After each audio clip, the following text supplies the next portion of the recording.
बड़ी खबर, राफा में गैस के लिए लंबी कतार। सीधे दिखाइए वीडियो। हफ्तों बाद मिल रहा है गैस सिलेंडर।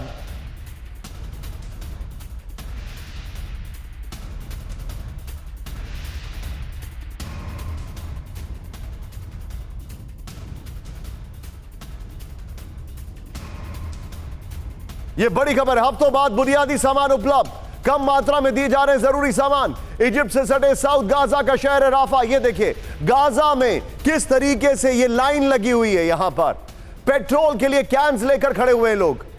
ये हालात वहां पर बहुत चिंताजनक है। ये देखिए जरा, गाजा के हालात बड़े चिंताजनक हैं। ये इस वक्त की बड़ी खबर राफा के। मैं चाहूंगा राहुल ये दोनों ब्रेकिंग, दोनों शॉट दिखाइए जरा, दोनों ब्रेकिंग, दोनों शॉट दिखाइए और सीधे चलिए मेरे साथ। बाहल सर है, बाहल सर एक तस्वीर है, ये एक तस्वीर ये दिखाई दे रही है कि हमास अपनी जंग वहां पर दिखाई दे रहा है। वो दिखाई दे रहा है किस तरीके से अपने गन्स को दिखा रहा है। दूसरी तरफ लोगों के पास जरूरी चीजें नहीं है। क्या मैं ये समझूं कि हमास का अपना अस्तित्व गाजा में खतरे में है? और ये मैं बहुत बड़ा स्टेटमेंट आपसे पूछ रहा हूं। निशांत जी, आपकी एनालिसिस हमेशा बहुत ही सटीक होती है। और सबसे पहले चीज, जो दोनों चीजें आपने बताई हैं, उत्तरी गाजा में तो कंट्रोल है इजरायली डिफेंस फोर्सेस का, लेकिन सदर्न गाजा में अभी भी पूरा का पूरा कंट्रोल हमास के पास है। और वहीं पे अटैक फोकस हो रहे थे जब ये अल्प विराम हुआ था। तो ये दोनों तस्वीरों में एक चीज तो यह है कि ह्यूमैनिटेरियन क्राइसिस बहुत बड़ी स्केल पे है। 22 से 23 लाख लोग अपने घरों से बाहर हैं, उनके पास बेसिक बुनियादी सामान नहीं है। लेकिन क्या ये सारा का सारा बुनियादी ह्यूमैनिटेरियन एड उनके पास जाएगा? राफा भी तो साउथ में ही है। ये इनमें से काफी हद तक चीजें जो है लॉजिस्टिक सप्लाईज, वो हमास भी अपने पास ले लेगा।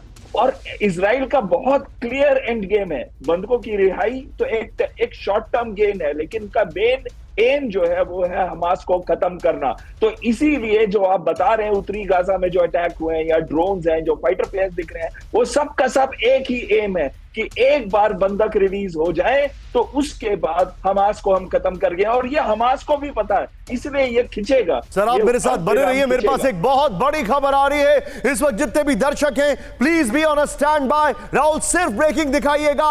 CIA और मोसाद की सीक्रेट मीटिंग, ब्रेक करिए इस वक्त की बड़ी खबर। ये देखिए जरा, कतर में CIA और मोसाद की मीटिंग। इजराइल नहीं चाहता सीजफायर बढ़ाना।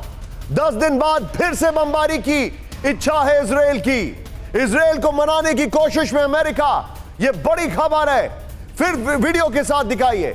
मोसाद और CIA, मोसाद चीफ और CIA चीफ विलियम बर्न्स की कतर में मीटिंग हुई है, सीक्रेट मीटिंग। यह मीटिंग कतर के प्रधानमंत्री के कहने पर हुई है। और इस मीटिंग में CIA चीफ ने कहा है कि हम चाहते हैं कि आप इस युद्ध को जल्द से जल्द रोकें। लेकिन यहां पर चिंताजनक खबर जो आ रही है वो ये है कि मोसाद जो है वो नहीं चाहता ये बड़ी खबर सीधे ये युद्ध रुके। सीधे आइए, वो चाहता है मैक्सिमम 10 दिन जंग के मूड में इजराइल। इस वक्त की बड़ी खबर, 10 दिन बाद फिर से विध्वंसक हमले के मूड में इजराइल। ये बड़ी खबर मैं आपको दिखा रहा हूं। इजराइल गाजा में सीजफायर बढ़ाना नहीं चाहता है। कतर में CIA और मोसाद चीफ की सीक्रेट मीटिंग। सीजफायर पर इजराइल को मनाने की कोशिश में अमेरिका। बंधकों की रिहाई तक अमेरिका सीजफायर के पक्ष में। फिर बंधकों के लिए चल रही है बातचीत पर फोकस की जरूरत, CIA चीफ ने कहा। लेकिन अब आज की बड़ी खबर बिपिन चौबे के पास में जाने वाला। राहुल जरा चेंज करिए ब्रांडिंग। फिर भड़का गाजा युद्ध के बाद अगली खबर देखिए, जेनिन की मैं बात कर रहा हूं। दिखाइए, जेनिन बना गाजा। क्या है जेनिन? हम आपको बताएंगे क्यों ये गाजा बन रहा है, ये हम आपको बताएंगे बिपिन चौबे के साथ। लेकिन पहली बड़ी खबर, जेनिन कैंप में हमास का ठिकाना तबाह। ब्रेक करिए वीडियो। अल दम्स में हमास का बेस नेस्तनाबूद। ये देखिए, IDF ने हमास की इमारत को उड़ा दिया विस्फोटक के जरिए, इमारत जमींदोज।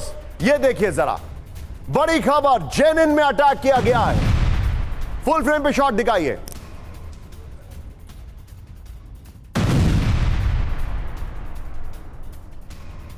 ये इस वक्त की बड़ी खबर मैं आपको दिखा रहा हूं। ये देखिए, जेनिन में हमास का कैंप जो है वो तबाह कर दिया गया। ये इस वक्त की बड़ी खबर। राहुल इसके बगल में जरा ब्रेकिंग दिखाइए। इस सब के बीच में एक और बड़ी खबर, जेनिन में इजराइल का नॉन स्टॉप हमला। सिर्फ ब्रेकिंग राहुल, सिर्फ ब्रेकिंग। IDF का 1100 सैनिकों के साथ हमला। जेनिन में हमले में 100 मिलिट्री व्हीकल शामिल। फिलिस्तीन आईडीएफ के बीच हिंसक झड़प। रात करीब 9 बजे से जारी आईडीएफ की रेड।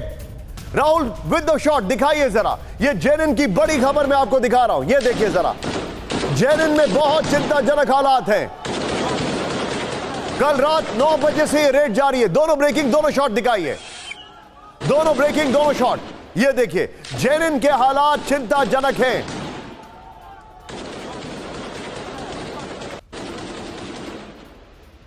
अब मैं आपको पहले जेनिन के बारे में बाद में बताऊंगा, लेकिन ये देखिए जेनिन बना गाजा, ये मैं जानकारी जो दे रहा हूं सीधे वॉल पर आइए। जेनिन पर हमला क्यों? क्योंकि जेनिन में इजराइल विरोधी हमास समर्थक है। जेनिन बेसिकली वेस्ट बैंक का एक इलाका है। जेनिन पर हथियारों और विस्फोटकों के सप्लाई का आरोप, ये देखिए जेनिन पर हमास लड़ाकों का आश्रय देने का आरोप। हमास लड़ाके परिवार के साथ जेनिन शिविर में रहते हैं। रिपोर्ट, जेनिन को आतंकवाद की शरण स्थली बनने से रोकने के लिए हमला आईडीएफ ने कहा है। जेनिन में कैंप को तबाह और लोगों को विस्थापित करने की कोशिश, यह बड़ी खबर है, इसीलिए अटैक किया जा रहा है। राहुल दोनों ब्रेकिंग, दोनों शॉट।